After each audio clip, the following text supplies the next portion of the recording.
Blog post optimise करना है तो सबसे पहला और सबसे इम्पोर्टेंट, जिसने कभी क्रिएट ही नहीं करा उसको चाह हो रही है कि आज मैं अपने हस्बैंड को साडो ब्रेड खिलाती हूँ, शायद उनको अच्छा लगेगा, तो उसको step by step guide. Actually plugins पे डिपेंड होना, I wouldn't call it as depend. Chat GPT के आने से या बहुत सारे एआई टूल्स के आने से कंटेंट क्रिएशन पे कोई फर्क पड़ा को लगता है कि एआई उनकी जॉब्स खा रहा है। है? ये ऐसा, my first preference is chat gpt.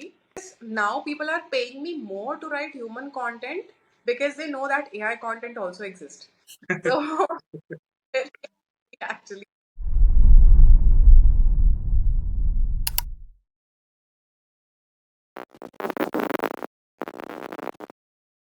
दोस्तों, ये जो पॉडकास्ट हम लोग बनाते हैं वो आज के लिए ही क्रिएट किए जाते हैं, जिससे कि आप अगर कोई स्टार्टअप कर रहे हैं अपना, अगर आप अपना कोई बिजनेस कर रहे हैं या कोई चीज़ आप स्टार्ट करना चाहते हैं, जैसे कि ब्लॉगिंग है, यूट्यूब है, या कोई अपना खुद का काम स्टार्ट करना चाहते हैं, तो उसी से रिलेटेड हम लोग पॉडकास्ट क्रिएट करते हैं। मैं सब कुछ वर्क खुद ही करता हूँ, मैं सब कुछ अपने आप प्रिपेयर करता हूँ, तो इसमें बहुत ज़्यादा एफर्ट लगता है। ये सारी चीज़ें रिसर्च से लेकर के एंड तक आपको पहुँचाने तक बहुत सारा वर्क लगता है, बहुत मेहनत लगती है। एक गेस्ट को वो इस यहाँ तक लाने के लिए बहुत सारी बात करनी पड़ती है, तो बहुत मेहनत लगती है सब चीज़ों में। तो मैं आपसे चाहूँगा कि आप हमारे चैनल को बहुत ज़्यादा लोगों के साथ सोशल मीडिया पे शेयर करें, क्योंकि हम कोई एंटरटेनमेंट नहीं करवा रहे हैं, आपको एक वैल्यूएबल अच्छी इन्फॉर्मेशन दे रहे हैं वाया पॉडकास्ट। जैसे कि अगर आपके पास कोई भी क्वेरी हो तो उन सभी क्वेरीज को हम क्वेश्चन के फॉर्म में अरेंज करके गेस्ट से पूछ सकें, जिनको इसके बारे में पहले से ही नॉलेज है। तो उम्मीद है आप हमारे पॉडकास्ट को लोगों के साथ शेयर करेंगे और जितना ज़्यादा हो सकेगा सब्सक्राइब करवाइए। नमस्कार दोस्तों, स्वागत है आप सभी का एक और नए और शानदार पॉडकास्ट में। आज हम लोग बात करेंगे एक बहुत ही इम्पोर्टेंट टॉपिक्स के बारे में, जैसे कि कंटेंट क्रिएशन जो लोग करते हैं और जो लोग ब्लॉगिंग करते हैं उनके लिए खास करके आज का पॉडकास्ट बहुत इम्पोर्टेंट होने वाला है, क्योंकि हमारे साथ हैं मृणाली, जो कि कंटेंट राइटिंग भी करती हैं और ये फाउंडर भी हैं एसईओ कंटेंट स्टूडियो नाम की इनकी वेबसाइट है। अ, अगर आप लोग कोई सर्विसेज लेना चाहते हैं तो इनकी वेबसाइट पे एक बार विजिट भी कर सकते हैं, जिससे कि आप इनसे देख सकते हैं क्या सर्विसेज ये प्रोवाइड करती हैं। और मृणाली फीचर भी हो चुकी हैं टॉप 10 परफॉर्मर मार्केटर के द्वारा भी, हिंदुस्तान टाइम्स के द्वारा आई थिंक ये होता है, तो वहाँ परफॉर्मर भी अच्छी खासी रही हैं। तो मुझे लगता है बहुत ज़्यादा अच्छी खासी नॉलेज है उन्हें, और लिंक्डइन पे भी बहुत अच्छे अच्छे पोस्ट वो करती रहती हैं। तो हम लोग आज जानेंगे इनके बारे में और क्या क्या एस्पेक्ट्स हम लोग समझ सकते हैं, जैसे कि आप अगर ब्लॉगिंग करते हैं, कंटेंट क्रिएशन वीडियो के फॉर्म में या आर्टिकल्स के फॉर्म में कुछ भी करते हैं, तो वो आपको बहुत सारी हेल्प मिलने वाली है आज की। तो स्टार्ट करते हैं। मृणाली, पहले आप अपने बारे में थोड़ा सा ओवरव्यू दे दीजिए, अगर मुझसे कुछ छूट गया हो तो इसके बाद हम लोग स्टार्ट करते हैं। I think आपने बहुत अच्छे से डिस्क्राइब करा है। एंड हाय एवरीवन, मेरा नाम मृणालिनी है, जैसे कि मयंक ने बताया। और अगर आज से कुछ 12 साल पहले की हम बात करें तो उस समय कंटेंट मार्केटिंग जो वर्ड था वो इतना ज़्यादा बज़ में नहीं था। People knew about it, but they were not very well aware about content writing, and content marketing was actually far away. But still बहुत सारे लोग यूज़ कर रहे थे। तो मेरी जर्नी 2012 से स्टार्ट हुई थी, जब मैंने कंटेंट राइटिंग के बारे में जाना था। और मैंने सोचा था कि मैं इसी में कुछ आगे करना चाहती हूँ। थोड़ी क्यूरियोसिटी थी, डिटर्मिनेशन था, फियर्सनेस थी। तो वहाँ से एक नाम आया दिमाग में, वो कंटेंट स्टूडियो, जो कि अपने आप कीवर्ड था। तो इसी से मैंने अपने डिजिटल मार्केटिंग एजेंसी को नाम दिया एसईओ कंटेंट स्टूडियो। ओके। और मेरी पूरी टीम रिमोट काम करती है, और हम ज़्यादातर content writing, marketing, digital marketing, इसके ऊपर इसकी सर्विसेज प्रोवाइड करते हैं। और ऑडियंस के साथ थोड़ा सा कनेक्ट करते हैं। It's not just about selling our services, it's about connecting with clients so that they can connect with the right audience. Okay. तो ये है, मैं दिल्ली में रहती हूँ, दिल्ली से बिलोंग करती हूँ, दिल्ली आई। तो यहाँ से हमारा एजेंसी स्टार्ट। ओके। कितनी बड़ी टीम है मैम आपकी? मेरी अभी जो टीम है वो अराउंड 10 to 15 पीपल की है, जिसमें कंटेंट राइटर्स और SEO प्रोफेशनल्स और Meta ads professional, Google ads professional, website designers हैं। और मेरी पूरी टीम पूरी टीम रिमोट काम करती है। और हमारे क्लाइंट हैं वो तकरीबन ऑलमोस्ट पूरे वर्ल्ड में, यूके में है, यूएस में है, दुबई में है। और इन क्लाइंट्स भी हैं नॉर्दर्न रेलवे, आरबीएनएल, कॉलेज दुनिया जो कि एजुकेशन में बहुत अच्छा जाइंट बन चुका है। ऐसे प्लेटफॉर्म्स के साथ हम काम कर चुके हैं। तो ये एक हमारा छोटा सा एजेंसी है। हाँ, तो गाइस अगर जैसे मान लीजिए आप लोग कंटेंट क्रिएशन या किसी भी फील्ड से रिलेटेड वर्क करते हैं तो मैं भी एक्चुअली में ऑलमोस्ट इसी के आसपास में अराउंड वर्क करता हूँ जॉब में। तो मैं मुझे पता है अगर फॉरेन के क्लाइंट्स अगर आपको अच्छे मिलते हैं तो वहां से आपको एक तो अमाउंट भी अच्छा मिलेगा और कनेक्शंस भी ज्यादा अच्छे मिलते हैं, क्योंकि वहाँ बहुत बढ़िया बढ़िया लोग मिलते हैं और आपको बहुत बढ़िया सर्विसेज मिलती हैं एज कम्पेयर, मतलब मैं डिग्रेड नहीं कर रहा हूँ, लेकिन एज कम्पेयर टू एशिया के जो क्लाइंट्स होते हैं, अगर आप बाहर के क्लाइंट्स देखेंगे वो ज्यादा आपको अच्छा पेमेंट देके जाते हैं। बिल्कुल, अग्रीड। एंड बुक्स आपको पढ़ना पसंद है? अगर आप बुक्स की बात करें तो books and articles comes hand in hand. तो hmm, totally depends on my mindset and my mood. तो वो डिपेंड करता है कि मैं बुक पढ़ना चाहती हूँ या मैं आर्टिकल रीड करना चाहती हूँ। अब अगर मैं दोनों से डिस्क्राइब करूँगी। अगर हम बुक्स की बात करें तो बुक्स हमें एक इन डेप्थ नॉलेज देती है पर्टिकुलर टॉपिक्स पे। जैसे फॉर एग्जाम्पल कोई भी आप बुक उठा लें, आप किसी बिहेवियर के बारे में पढ़ रहे हैं या डिजिटल मार्केटिंग के बारे में पढ़ रहे हैं या how to get rich, whatever the topic है, तो उसके बारे में हम इन डेप्थ नॉलेज गेन करते हैं। और जब मुझे कुछ क्विक डोज चाहिए होता है नॉलेज का, तो फिर मैं आर्टिकल्स पे जंप करती हूँ। और आजकल जो ट्रेंड चल रहा है वो आर्टिकल्स का चल रहा है। रीजन बीइंग के nobody has time to actually sit and give time. But hmm, जब हमें डिजिटली डिस्कनेक्ट करना होता है तो आई वुड प्रेफर बुक्स, क्योंकि आजकल हम डिजिटली बहुत ज़्यादा कनेक्टेड हैं, which is of course good. But I feel के digital disconnect is also equally important. तो वहाँ पर books actually help us a lot. But otherwise अगर मुझे कुछ क्विक नॉलेज चाहिए होता है तो I switch to articles, because वहाँ पर हमें रिसेंट ट्रेंड्स और जो रिसर्चेज होती हैं उसके बारे में पता चलता है। जैसे अगर मैं अभी का ट्रेंड बताऊं तो almost 36% of American actually prefer digital articles over books, because they are too much in rush and they want to consume a lot of knowledge, so they hop on to digital articles to get more knowledge in less time. So my go-to is was articles. Books always come when I want to get digital disconnect. Okay, correct, समझ सकते हैं। अगर दोस्तों अगर आपको books पढ़नी है या तो, क्योंकि आज का पॉडकास्ट हमारा ब्लॉगिंग और कंटेंट क्रिएशन से रिलेटेड है, अगर मैं कुछ सर्च करके मैं बुक्स के डिस्क्रिप्शन में लिंक ऐड कर दूंगा, अगर आप लोग को गो थ्रू करना है, पढ़ना है, तो आप पढ़ भी सकते हैं वहां से। तो एसईओ में बताइए, एसईओ हम जो ब्लॉगिंग में एसईओ जो होता है वो हमारा कितना इम्पोर्टेंट होता है, क्या रोल प्ले करता है, जिससे कि जो अगर न्यू ऑडियंस हमारी है वो समझ सके इस चीज को। तो अगर हम एसईओ की बात करें तो SEO is like a backbone to every business. That's what I believe. और मतलब एसईओ इज नॉन नेगोशिएबल, हम उसके बिना सर्वाइव नहीं कर सकते। अगर मैं एक छोटा सा एग्जांपल दूं, मैंने कोई बुक पब्लिश करी और मैंने उस बुक को एक शेल्फ में सजा दिया। अब मैं उस बुक के बारे में लोगों को बताऊंगी नहीं, लोग जानेंगे नहीं, तो it's good for nothing actually. It's like आपने एक आर्टिस्ट ने एक ड्राइंग क्रिएट कर दी और उसको किसी डार्क रूम में जाके रख दिया और वो बाहर नहीं जा रही है, तो इससे अच्छा तो वो ना ही क्रिएट करते। So that's how SEO is for any business. It's actually shocking, but आप आजकल SEO बहुत ज़रूरी है। आप कहीं भी आप इक्वली किसी होटल में जाएंगे, अभी सीजन है तो लोग क्या करते हैं, लोग सर्च करते हैं बेस्ट होटल्स इन शिमला, बेस्ट होटल्स इन मनाली। तो आप ये जो बेस्ट टर्म है, वर्ड है, restaurants near me, Chinese restaurant near me, तो जब ये लोग सर्च नहीं करेंगे तो लोगों को पता कैसे चलेगा? और अगर उस पर्टिकुलर रेस्टोरेंट में अगर मैं कोई चाइनीज रेस्टोरेंट ढूंढ रही हूँ और वो मेरे सामने नहीं आएगा तो मैं वहां तक कैसे पहुंचूंगी? That's how SEO is for any business for that matter. तो अगर हम चाहते हैं कि लोग हमारे बारे में जाने, कंटेंट के बारे में जाने, हमारे ब्लॉग को पढ़े, तो हमें उसका एसईओ करना बहुत ज़रूरी है, जहाँ पर कीवर्ड्स और सर्च इंटेंट बहुत ज़रूरी होता है। ओके।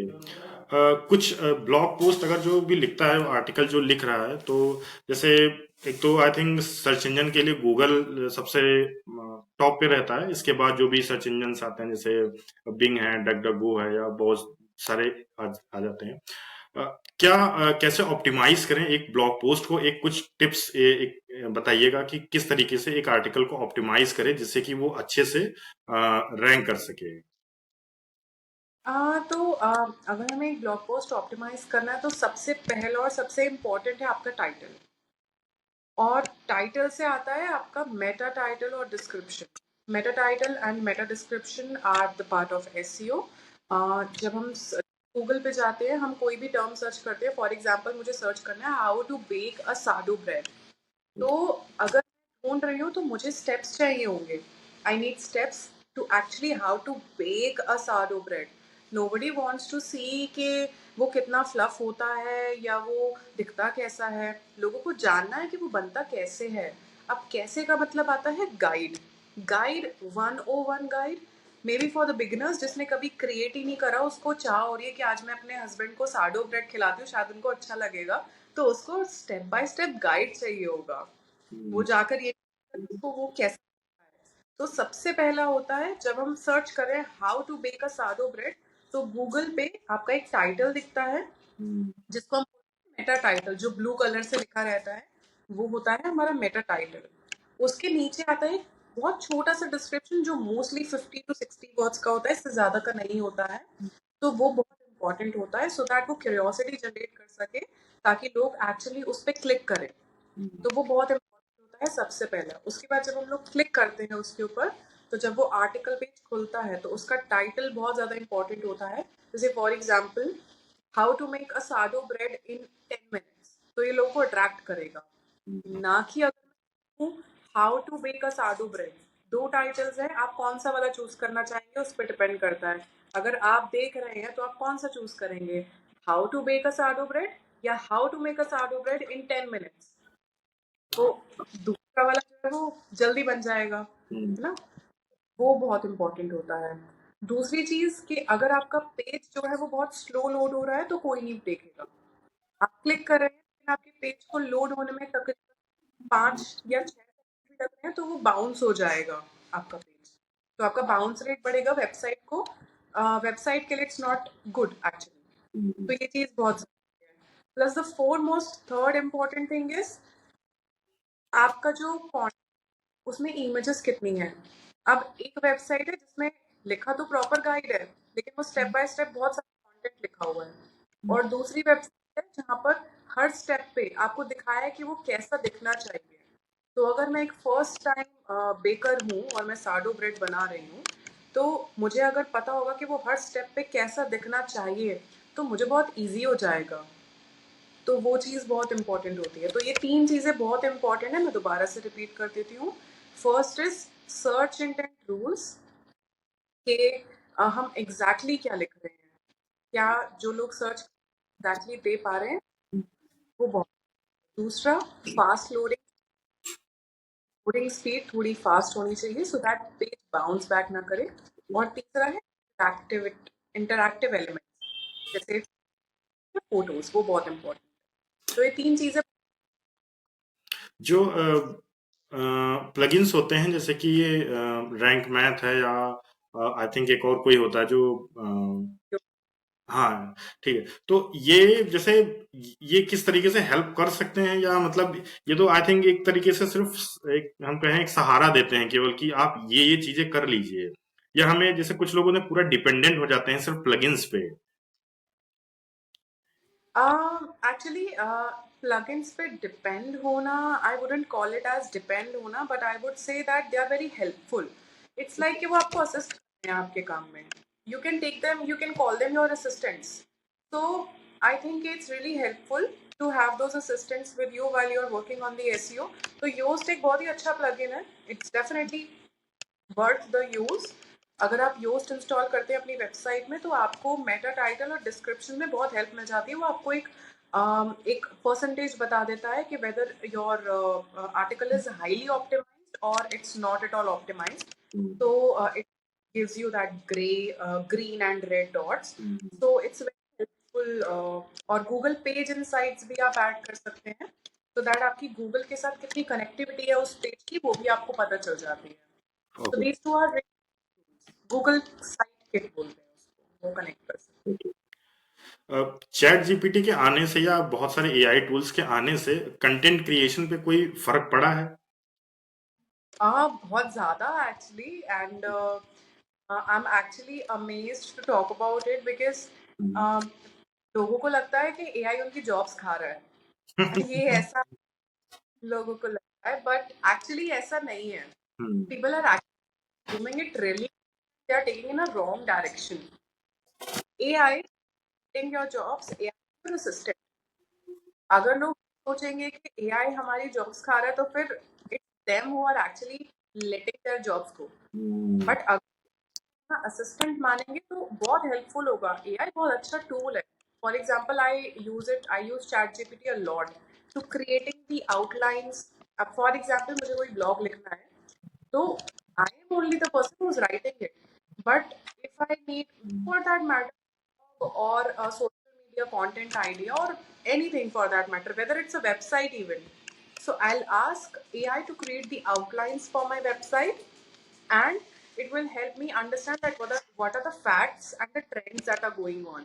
उसके बाद उसको is my job because human touch के बिना is nothing.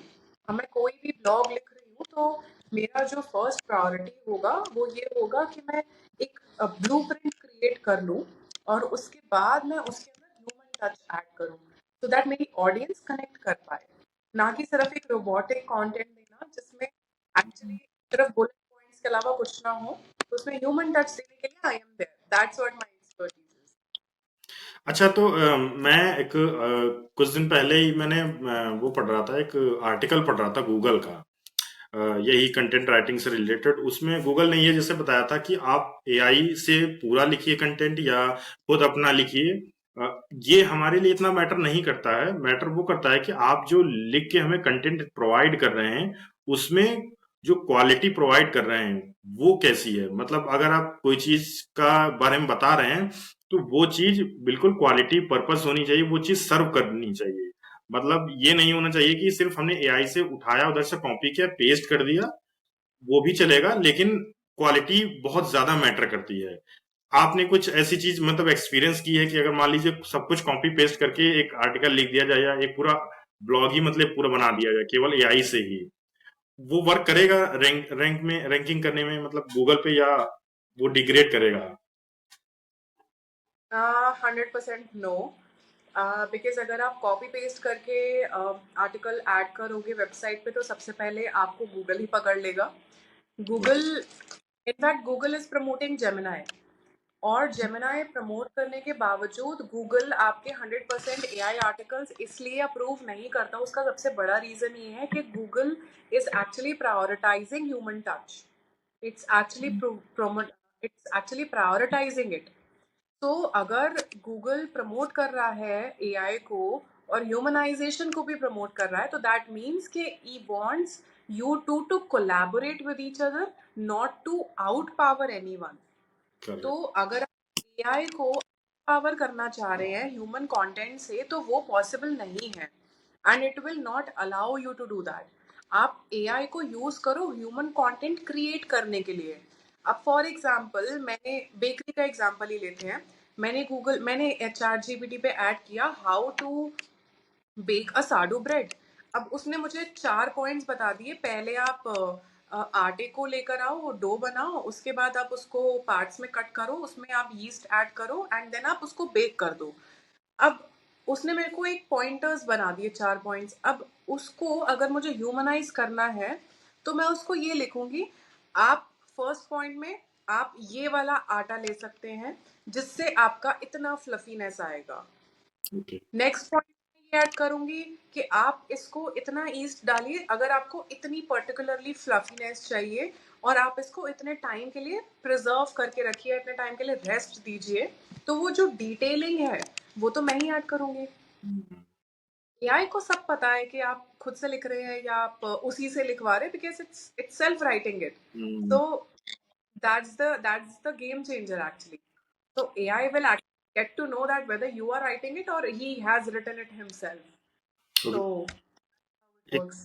Out of the context है इसे, चैट जीपीटी और जेमिनी में दोनों आपने ट्राई किए होंगे, कौन सा बेटर आपको लगता है? My first preference is Chat GPT, and the reason is that Gemini actually कभी-कभी answers को पकड़ नहीं पाता है. I've tried it many a time. I'm a content writer from 2012, so why would I not use it? मैंने बहुत सारे tools try करे. Actually, I've tried Perplexity. Perplexity is a great tool again. I have tried Claude is again a great tool, but Meta Chat is the best, and the reason is that chat gpt actually आपको detail चीजें देता है, जो question आप पूछोगे वो वही answer आपको देगा, करेक्ट। और आपको रीविजिट भी करोगे। मैंने एक टॉपिक लिखा how to bake a sourdough bread, उसके बाद मुझे उसमें कुछ चेंजेस ऐड करने हैं तो वो उसका आंसर भी देगा। But Gemini does the opposite. Gemini में अगर आप एक क्वेश्चन पूछोगे तो वो आपको वो सारे आंसर्स दे देगा जो आपको नहीं चाहिए, बट वो जो आपको चाहिए। मैंने तो माय मैंने एक्चुअली में मेटा भी ट्राई किया, जो व्हाट्सएप में ही इंटीग्रेटेड है अब तो।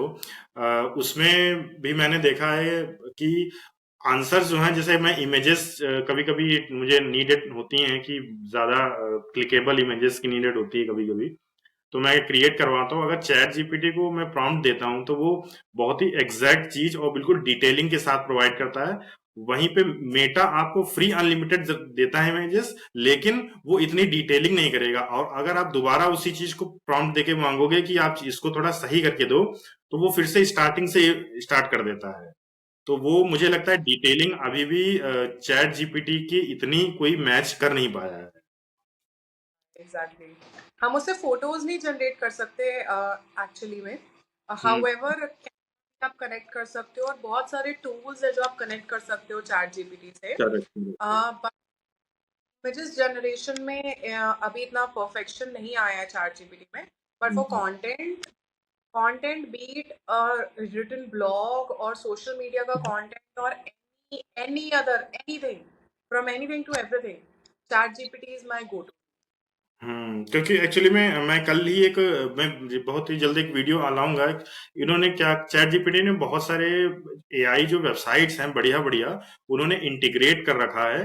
तो अगर उनके एक्सप्लोर जीपीटीज में जाएंगे तो उसमें आपको दिखेगा कि ये इन्होंने सर्विसेज प्रोवाइड कर रखी। तो उसी से मैंने कल एक छोटी सी न्यूज की वेबसाइट क्रिएट की थी, तो विद इन 5 मिनट्स उन्होंने उसने पूरी मुझे वेबसाइट बना के दे दी। मैंने कहा मतलब दैट्स कोडर की नीडेड ही नहीं, मेरी तो नीडेड ही नहीं है कोई, वो 5 मिनट में प्रोवाइड कर दे रहा है। मतलब बहुत ही क्रेजी था वो तो। अ, हाँ, अपनी वेबसाइट के बारे में थोड़ा बताइएगा कि क्या क्या सर्विसेज, पहले डोमेन बता दीजिए और नाम, इसके बाद फिर सर्विसेज क्या क्या प्रोवाइड करती हैं वो भी बता दीजिएगा।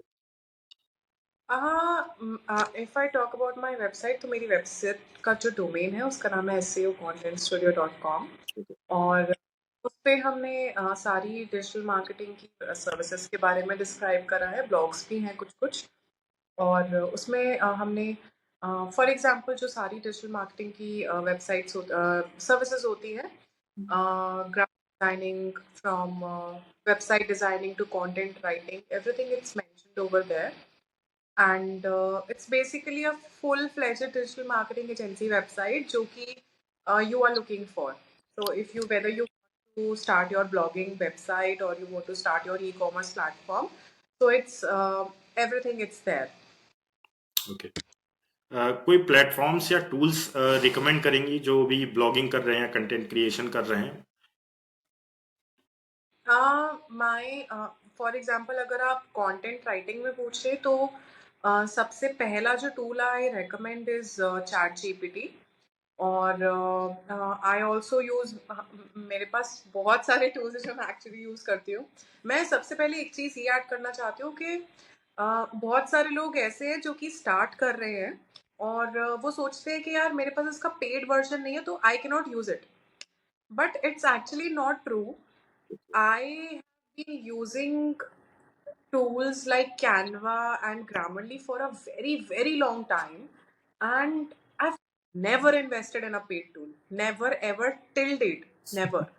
I still use Canva. मैंने Canva use करना start किया था 2017 में, हम्म, and still using Canva, and I'm using the entirely free version.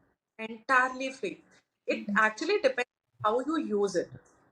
So my go-to tools are number one Grammarly, the free version of course, SEMrush. SEMrush, of course, it's paid to better, but I use the free version. And then I use Canva, again my go-to tool, and then ChatGPT, always my go-to tool.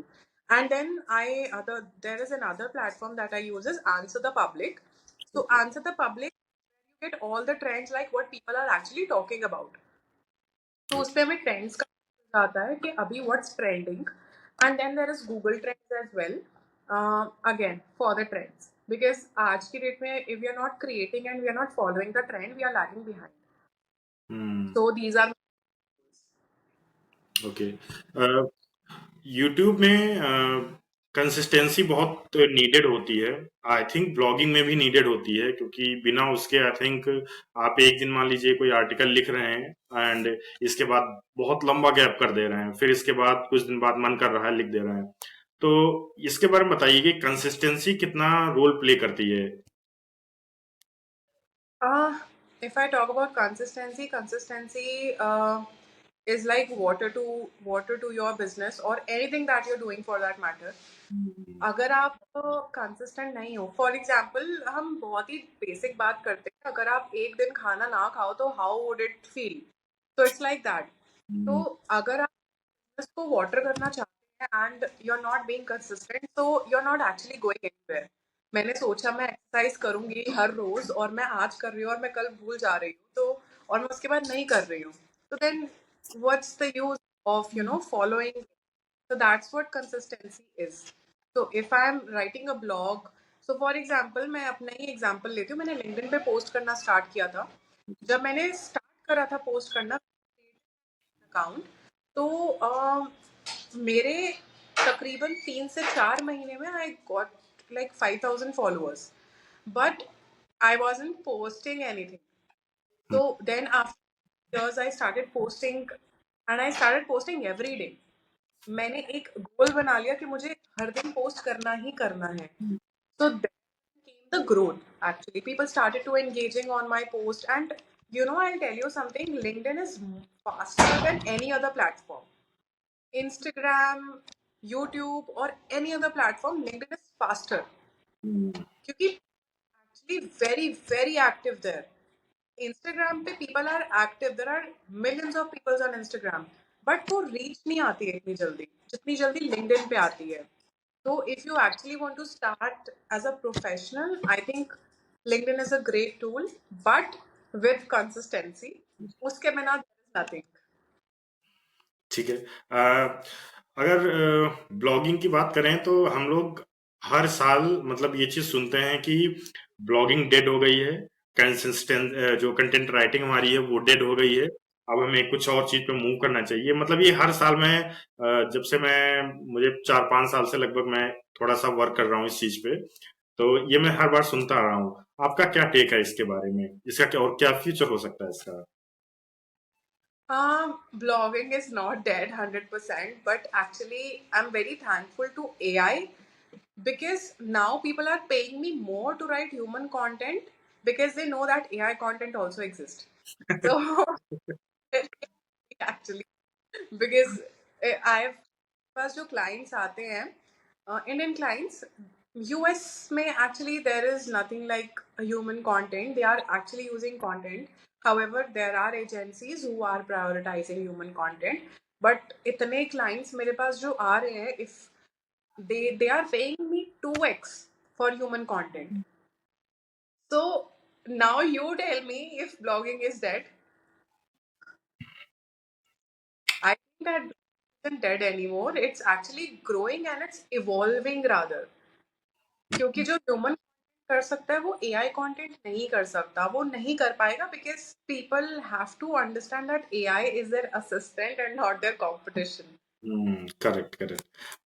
Blogging जो भी start कर रहे हैं बिल्कुल beginning से, तो क्या common mistakes होती हैं जो लोग करते हैं, उसके बारे में थोड़ा सा बताइए। आई थिंक सबसे पहला जो है, people who are actually starting to write the blogs, what they are not doing is they are actually not paying attention to what they are writing. For example, once again bakery का example लेते हैं, how to bake a sourdough bread. अगर मुझे इसके ऊपर एक 500 words का article लिखना है तो people should actually start noting down the bullet points that they are actually going to write about. लोग क्या करते हैं, दिस इज समथिंग जो मैंने भी करा है। मैं जब मैंने स्टार्ट करा था राइटिंग, तो मुझे अगर कोई सामने टॉपिक है तो I just start talking about it without thinking, without researching. I start to write what I know about it. अगर मुझे साडो ब्रेड का मतलब नहीं पता तो मैं गूगल करूंगी उसका मतलब, और मैं सोचूंगी कि यार मैंने कभी बेक करा था तो मैं कैसे बेक करूंगी उसको। But the very common mistakes that they are doing is not to research. Number two, not to focusing on the bullet points, the blue draft, the draft of their content. And number three, the major mistake is not proofreading their articles. Me myself today, after 12 years of being into this business, I actually can point mistakes every time I read my article. If you give me my recent article that I wrote, after proofreading it twice or thrice, I can still find something bad in it. Because that's how you are actually refining your book. If you're not giving it a go through again, you are just missing out a lot of points because trend changes every day, every month, every year. So that's how even website works. अगर हम किसी भी website पे कोई content या blog add कर रहे हैं तो हमें उसको एवरीडे बेसिस पे या एवरी ट्रेंड बेसिस पे हमें उसे रिफाइन करना पड़ता है। तो I think proof reading is a major mistake and it's not even a mistake, it's a sin that any content writer would do to their content. So that's three common mistakes that actually. अच्छा, जैसे मान लीजिए कोई content writing में आ रहा है, तो कोई सिंगल बंदा है, उसको स्टार्ट कर रहा है अपना काम, तो सारी चीजें उसे ही कर लेनी चाहिए। लेट से मतलब उसे रिसर्च करनी है आर्टिकल्स के लिए क्या हमें लिखना है, और फिर उसको लिखना स्टार्ट कर देता है। फिर इसके बाद उसको एसईओ उसका करता है, फिर उसकी मार्केटिंग करता है, पब्लिश करने के बाद सब कुछ खुद ही कर लेना चाहिए, या स्टार्टिंग में मतलब कुछ एक दो बंदे जो उनको पता हो उसके बारे में, उनके साथ में स्टार्ट करना चाहिए। Jack of all, master of none. That's what you mean exactly. But I'll tell you something. यहाँ पे प्रॉब्लम ये है कि people think कि if you're talking about, first is writing the blog, second is promoting or doing the SEO. Now ये सब करने के लिए अगर वो सोच रहा है तो that means he is looking for results overnight. Because वो चाहता है कि अगर मैं ये कर रहा हूँ तो मुझे इसका रिजल्ट भी चाहिए, which is fair enough. But I think कि अगर आप ब्लॉगिंग भी स्टार्ट कर रहे हो तो आपको at least 6 months you should not think of result, because वहां पर we are being selfish. And because अगर कोई इंसान है जो जो 10,000 भी नहीं कमा रहा स्टार्टिंग में, और वो सोच रहा है कि यार मेरे पास सारे एक्सपर्ट्स होने चाहिए, जैसे कि अभी आपने बोला कि क्या उसको खुद करना चाहिए, उसको टीम नहीं चाहिए। आप ये मुझे बताओ कि अगर स्टार्टिंग में जीरो अर्निंग में बैठा है और उसको कुछ स्टार्ट करना है, वो पैशनेट है स्टार्ट करने के लिए, तो वो क्यों किसी और को इन्वॉल्व करेगा? वो बोलेगा कि यार मैं खुद कर लेता हूँ, मैं करके देखता हूँ, शायद कोई रिजल्ट आए मेरे पास अच्छा। तो उसके लिए has to start without thinking of the result. तो उसको जब वो स्टार्ट करता है उसको सब कुछ खुद ही करना चाहिए, बिकॉज वो रिजल्ट के बारे में नहीं सोच रहा। यहाँ पर कंसिस्टेंसी बहुत बड़ा रोल प्ले करता है। Start writing articles, that's fine if you are not getting the results, you need not promote it. The basic you can do is start writing and promote it on at least 2 platforms. For example, जैसे कि मैंने आपको initially भी बताया था, अगर आप कोई आर्टिकल लिख रहे हैं तो आप उसको maybe for example LinkedIn और इंस्टाग्राम पे पोस्ट कर सकते हैं। To give you another example, आपने कोई आर्टिकल लिखा how to bake a sourdough bread in 10 minutes, आप उसका एक शॉर्ट कंटेंट जो है उसको लिंक्डइन पे भी पोस्ट कीजिए और उसमें अपनी वेबसाइट का लिंक ऐड कर दीजिए। और उसके बाद आप इंस्टाग्राम पे एक कोट बना लीजिए या एक छोटी सी कैनवा पे रील बना लीजिए जो कि बहुत इजीली बन जाती है बिना फेस दिखाए। तो वो आप बनाकर इंस्टाग्राम पोस्ट कर सकते हैं कि मैंने रिसेंटली अभी एक वेबसाइट पे अपना आर्टिकल लॉन्च करा है और how to make it unique. आप उसको थोड़ा सा यूनिक बनाइए और उसको पोस्ट कीजिए। I think that will get you some audience initially. Okay. आप सर्विसेज प्रोवाइड करती हैं जो, तो उसमें नेगेटिव फीडबैक्स तो मतलब आते ही होंगे मुझे लगता है। एक पोस्ट भी लिंक्डइन पे मैंने 2 दिन पहले ही किया था इसी से रिलेटेड, नेगेटिव फीडबैक से रिलेटेड, कि ज्यादातर कंपनीज जिनकी अगर मान लीजिए पब्लिक प्लेटफॉर्म पे नहीं है, जैसे कि मान लीजिए रिव्यूज के लिए ट्रस्ट पायलट एक ऑप्शन होता है जहां मतलब कोई भी यूजर आके आपके बारे में बोल सकता है, बट वहां जो एडमिन होता है वो चेंज नहीं कर सकता है उसने क्या लिखा है। लेकिन जो वेबसाइट्स होती हैं इन सबकी, उस पे आप देखेंगे मोस्टली सबके रिव्यूज 10/10, 5/5, 9/10 ऐसे होंगे, राइट?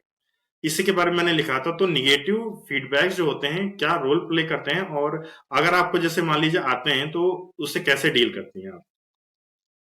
हाँ, सबसे पहले तो मैं आपको ये बताना चाहती हूँ जो 10.5 और ये रेटिंग्स जो होती हैं वो हम जैसे कंटेंट राइटर्स क्रिएट करते हैं वेबसाइट्स पर। This is the hard reality and even in a lot of niche we create those reviews, we actually create those people, Arya, Namya, whatever the names are, वो हम ही लोग बनाते हैं। These are avatar. एंड मैं बात करूंगी Google reviews की, which is something जो आप कभी भी रिमूव नहीं कर सकते।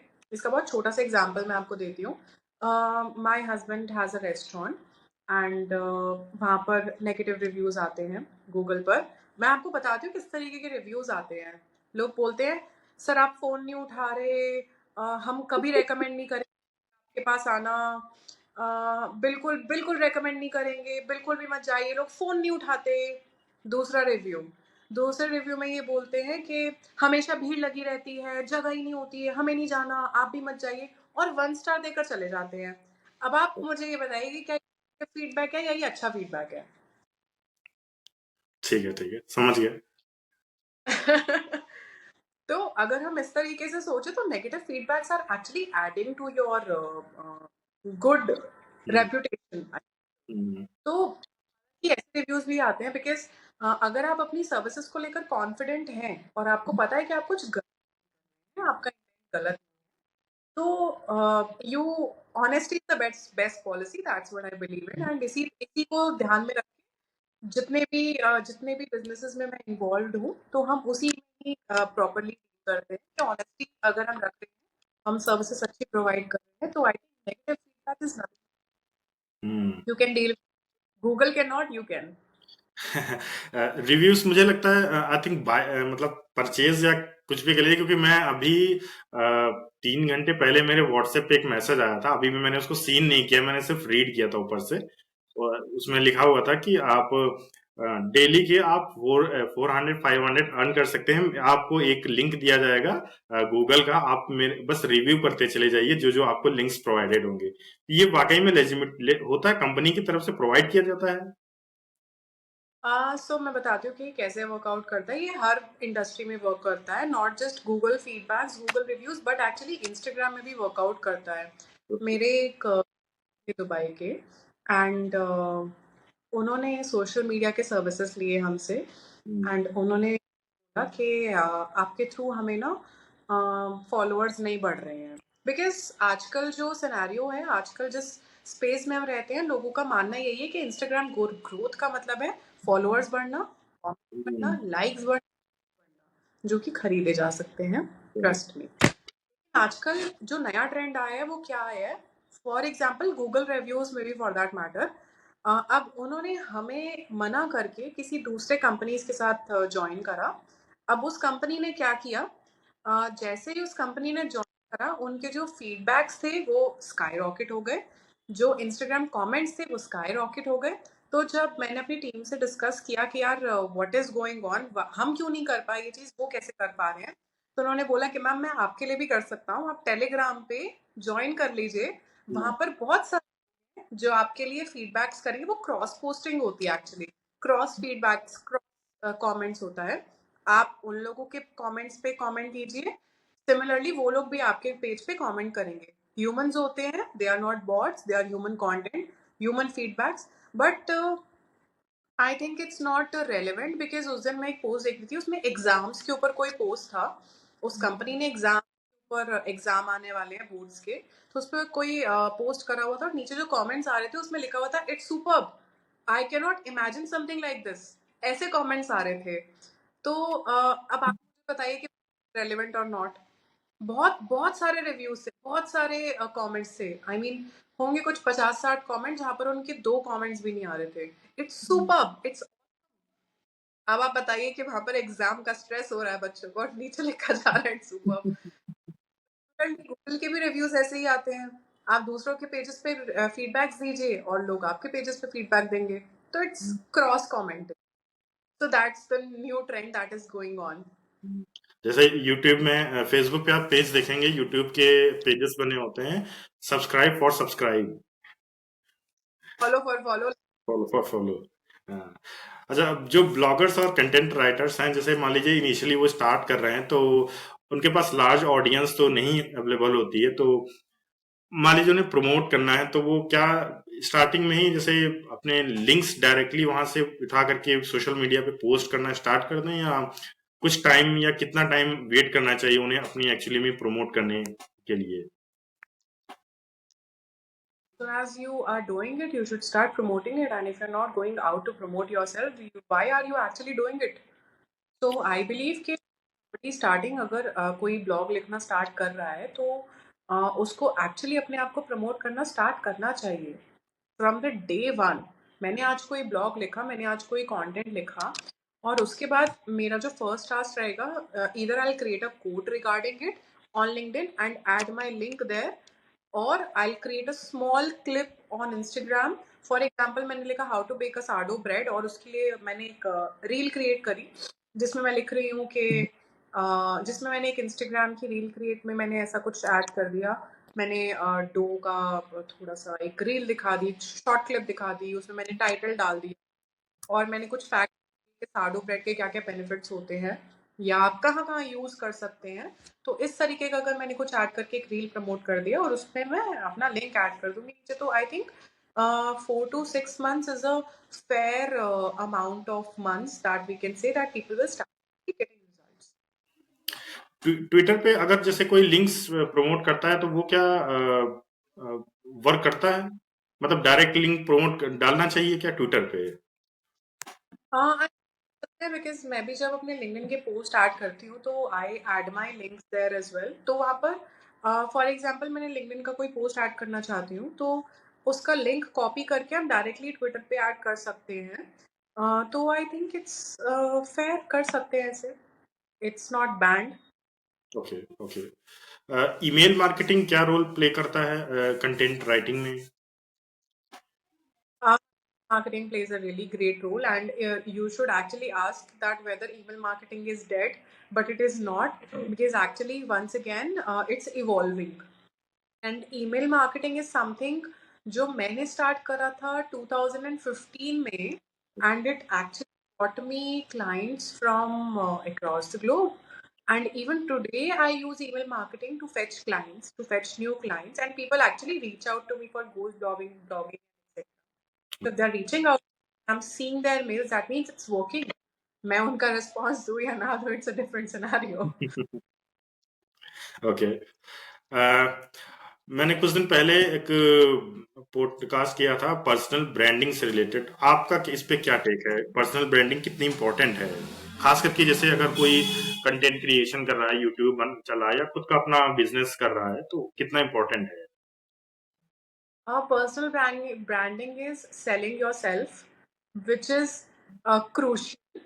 Uh, अगर आप अपने बारे में लोगों को नहीं बता रहे हैं, आप क्या कर रहे हैं, आप पर्सनल ब्रांडिंग नहीं कर रहे हैं, तो your business is half dead. Nobody see what are you doing, but people actually want to see how you're doing.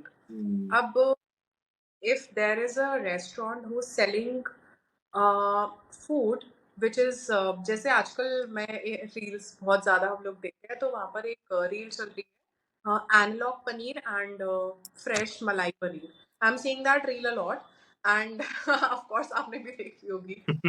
तो कि जो आजकल चल रही है, फॉर एग्जांपल कोई रेस्टोरेंट है, वो दोनों तरीके के पनीर में से डिफरेंस में एक पनीर को यूज कर रहा है. और दो रेस्टोरेंट्स हैं, एक आपको कढ़ाई पनीर देता है 200 रुपए का, और दूसरा जो रेस्टोरेंट है वो आपको 350 रुपए का देता है. तो आप क्यों देख, अगर वो रेस्टोरेंट एनालॉग पनीर यूज कर रहा है तो वो 200 रुपए का बेच रहा है कढ़ाई पनीर, और जो दूसरा वाला है वो 350 का बेच रहा है. अब आप किसके पास जाओगे? आप तो 200 वाले के पास जाओगे ना, जब तक वो 350 वाला ये नहीं बताएगा कि अरे मैं ये वाला पनीर यूज कर रहा हूँ, जो वो पनीर यूज कर रहा है वो कितना ज्यादा खराब है. तो दैट्स हाउ एक्चुअली वर्क्स. अगर आप अपने आप को दिखा नहीं रहे हो कि आप किस तरीके से वर्क कर रहे हो, और आपका स्टाइल क्या है, आप क्या कर रहे हो, कैसे कर रहे हो, क्यों कर रहे हो, no one is actually going to see you. So you have to capture the attention of the audience to actually come to you, not because of what you are selling, but because why you are doing this. What is unique about your business? एक question बहुत important है. News website जो होती हैं वो हमेशा ही top पे rank करती हैं. मतलब मैंने देखा है अभी कुछ दिन पहले, आई थिंक जो गूगल की एक वो आई थी, अपडेट आई थी कि उसने बोला था कि जो भी वेबसाइट्स हैं उन पे जो मतलब जो कंटेंट लिखती हैं या उस पर जो भी एफिलिएट्स लगाते हैं, वो मतलब अपने नीश से रिलेटेड एफिलिएट्स यूज करें तो ज्यादा बेटर है. क्योंकि इससे होता यह है कि जो न्यूज वाली वेबसाइट होती हैं, चाहे आप उनसे खेल के बारे में देख लीजिए, चाहे आप उनसे फूड के बारे में पूछ लीजिए, चाहे पॉलिटिक्स पूछ लीजिए, साइंस टेक्नोलॉजी कुछ भी, बट हर चीज में वेबसाइट्स रैंक न्यूज वाली ही ज्यादातर करती हैं. तो इस पे आप मतलब क्या कहेंगे? जैसे मान लीजिए कि कोई न्यू बंदा आ रहा है वर्क करने के लिए, तो वो कैसे बीट करे इस चीज को? आई थिंक बीट करना is not a solution, because जैसे कि आपने बताया, जो न्यूज़ वेबसाइट्स होती हैं इनका सबसे पहला टारगेट होता है ट्रेंड को पकड़ना. The first thing that they do is they actually pick the trend and then they talk about it. अब Hindustan Times of India, they are actually competing against each other because they are actually following the trends. अब depend ये करता है कि कौन सा trend कितना ज्यादा इंटरेस्टिंग है. अब कोई ये बोलेगा कि आज किसी सेलिब्रिटी ने अपने पैरों से खुद से चल के वो बाहर गए, वो ट्रेंड है.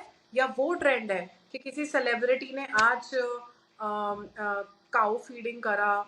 या ये ट्रेंड है कि आज ये हादसा हुआ दिल्ली में और इस टीम ने, ये पॉर्श ने एक्सीडेंट कर दिया. तो it's all about the trends that you are following. तो इट टोटली डिपेंड्स कि आप कितना जल्दी और कितना अच्छे से ट्रेंड को पोर्ट्रे करते हो, कितना जल्दी ट्रेंड को पकड़ते हो, कितना जल्दी ट्रेंड को कितने अच्छे से उसको पोर्ट्रे करते हो.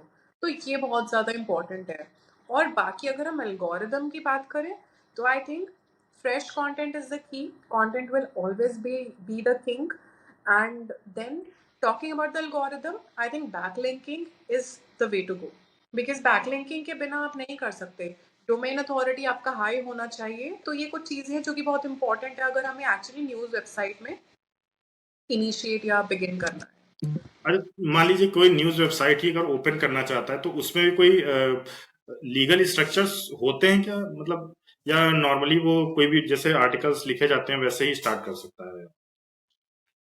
नहीं, ऐसा कोई स्ट्रक्चर नहीं होता है. आपको बस डिटेलिंग करना होता है. फॉर एग्जाम्पल, आप कोई भी न्यूज़ पकड़ रहे हैं, you're talking about any news, you just have to make sure कि आपका जो content है वो beautifully and structured हो.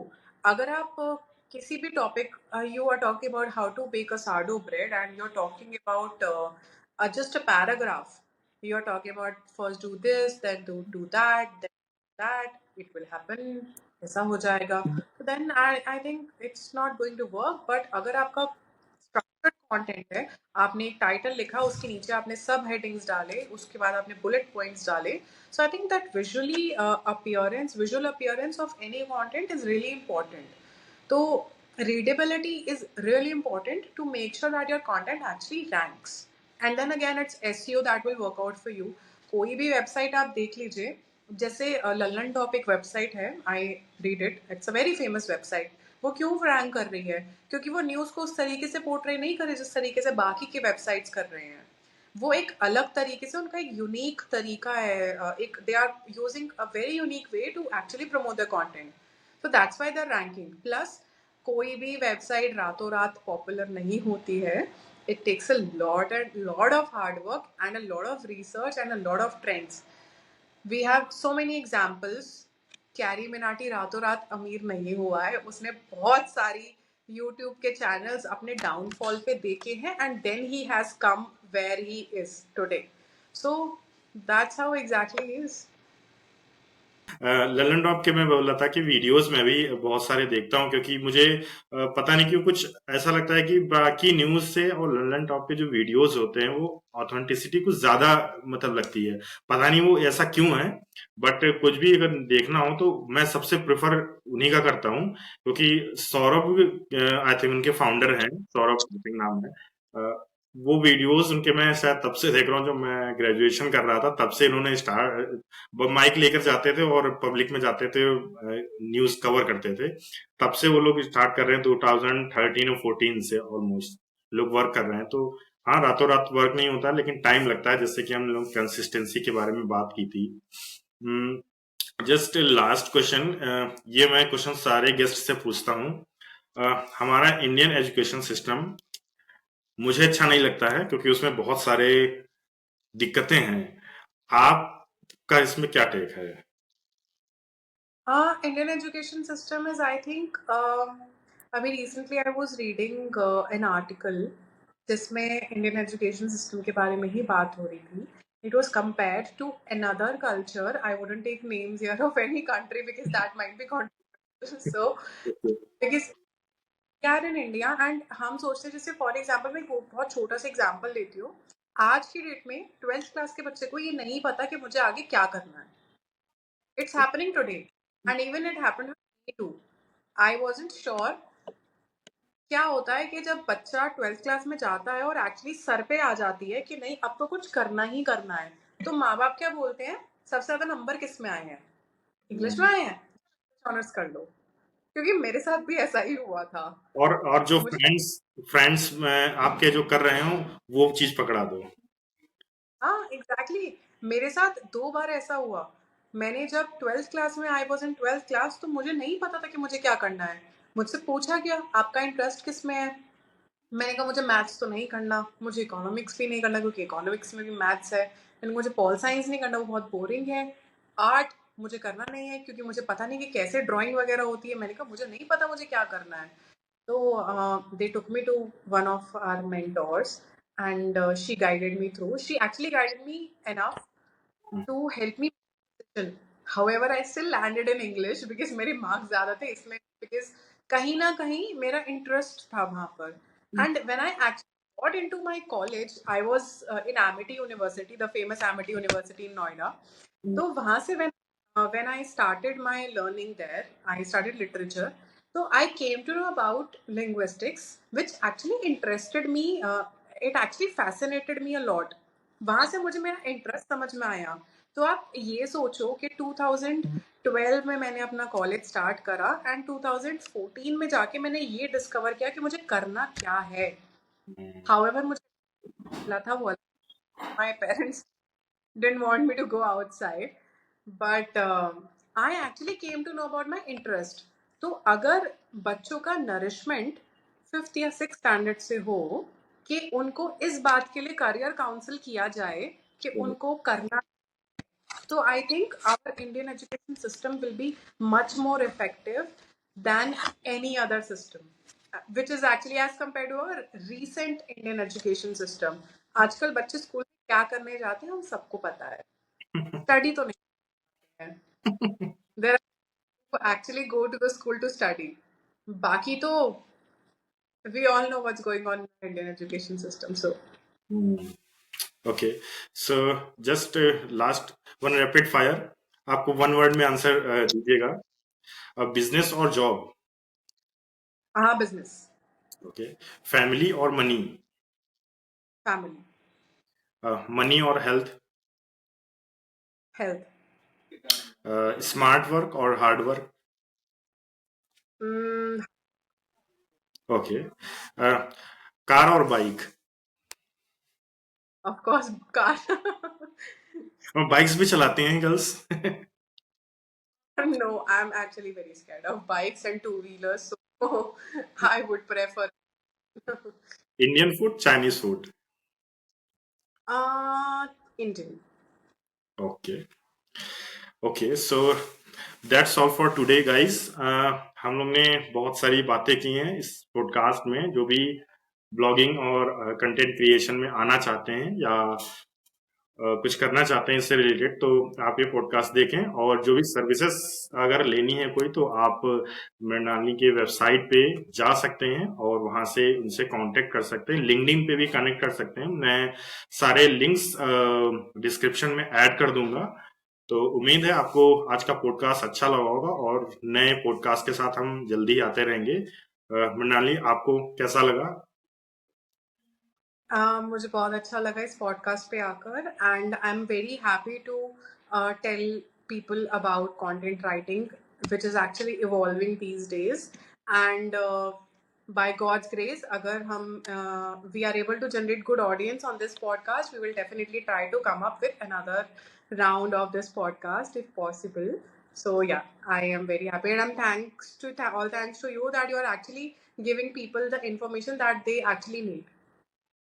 हाँ, बस व्यूज कम आते हैं अभी क्योंकि मैं बस रिसेंटली स्टार्ट किया है, तो मतलब इतना मोटिव भी नहीं है मेरा कि मैं जस्ट बस बहुत सारे व्यूज लेकर आने हैं। वरना एड्स वगैरह भी लगा सकता हूँ, उसमें कोई इश्यू नहीं है। बट अभी मेरा इतना मोटिव नहीं है। मैं थोड़ा फोकस कर रहा हूँ कि कंटेंट सही लोगों को पहुंचे। So that's all for today guys.